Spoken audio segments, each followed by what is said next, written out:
Vriende, in Matteus 28 vers 16 tot 20 ontvang die disippels Christus se laaste opdrag. Gaan uit na al die nasies en maak hulle my disippels. Doop hulle in die naam van die Vader en die Seun en die Gees en leer hulle om my wet te onderhou. Wat ons egter vergeet is dat die disippels wie hierdie opdrag uit die mond van die Here ontvang, gevul was deur vrees en angs. Ons lees in Matteus 28 dat hulle baie bly was, dat hulle geglo het in Christus, maar van hulle was ook gevul deur twyfel. Ons besef dat Christus die opdrag aan die disippels gee met die wete dat hulle nie volmaakte gelowiges is nie. Hulle is nie perfek nie. Nee, hulle is bang en vol twyfel. Maar tog is hulle bruikbaar in Christus se koninkryk. Daarom gee hy hulle ook die belofte.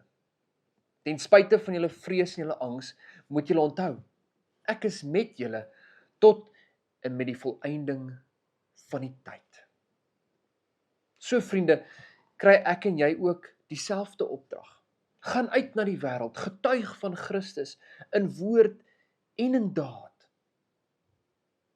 Maar ons moet ook besef dat ons soms gevul is deur twyfel en angs. Partykeer is ons ook bang om hierdie opdrag te gaan uitvoer.